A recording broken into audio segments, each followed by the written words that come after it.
whiskey tasting on video, boring as shit in it, fucking lame. Probably should come in and just drink some. But if you are sitting on the other side of the screen,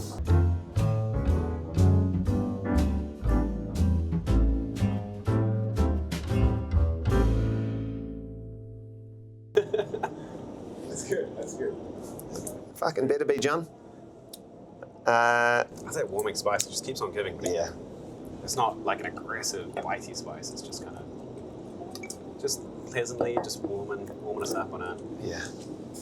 Don't know if I should say cold winter's morning for a rye tasting. Yeah. Breakfast whiskey, innit? It's made from cereal. Yeah. E.H. Taylor, again, so this is made at Buffalo Trace as well.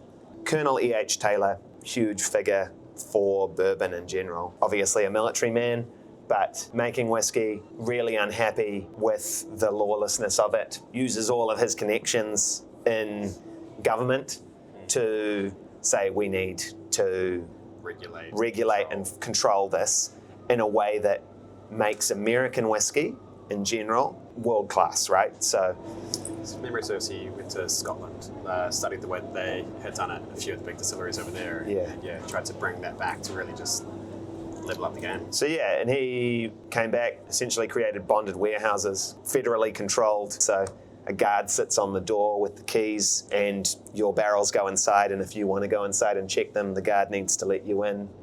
That meant that when you saw these bottled in bond stickers, they're essentially a label that goes over the cork or over the cap that is a seal, and it's as good as currency or something like that. And it means that it's met all of the rules. I guess that's a huge turning point for bourbon and, American whiskey. I guess there's less pushback on it now, but 15 years or so ago, American whiskey was sort of lowbrow to a lot of people. Especially in Hamilton. Especially in Hamilton, but I think at that point in time, pretty globally to an extent as well. I'd find myself trying to make a cocktail or sipping on these whiskies that were a third of the price of Scotch and being like, this is good whiskey. And a lot of it is to do with the fact that American whiskey often has more regulation and more rules in place that are specifically to do with quality and style than Scotch or Irish whiskey. The way that their barrels have to be produced or around the ABV that it has to come off the still, you're not getting in column stilled whiskey really in bourbon specifically at least. Yeah. I'm not saying that there's not huge cheap production. That obviously exists, and there's lots of different nuance that I don't want to be. People online will fucking call me out for every little bit that we get wrong, but anyway, this is sure to be good. From the man who wrote the rules, really. On that first nose, big hit of quite dark honey. Buffalo Trace has been clever with their marketing, and with their selection of all of these historical figures to name styles after, but they do also put very yummy whiskey in the bottle. I feel like it's great for me. It's the elegance in the body that we were talking about with that last whiskey just steps it up again. They don't necessarily give us an age statement outside of the bottled and bond, but again, it's just got that beautiful body. Yeah. So I find it slightly drier even. as you get some cool orchard fruits, again that little bit of spice in there as well. Kind of peppery hit, but without being aggressive with it. It's just kind of just that nice warming kind of tickle at the end. Yeah.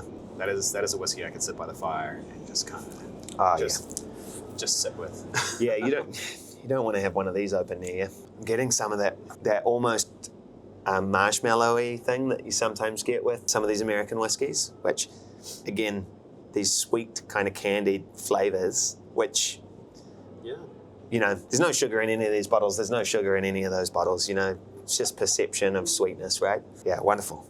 It really feels like you can taste some of the grain.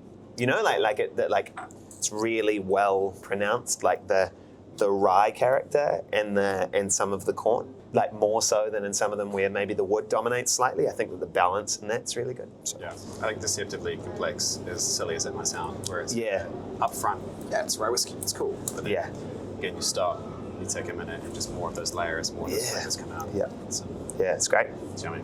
How good. John, when we're done with this bit, we'll get you to fucking sit down and power through them and give us your notes. Yeah. Or just put them in shot glasses. You just fucking whammer.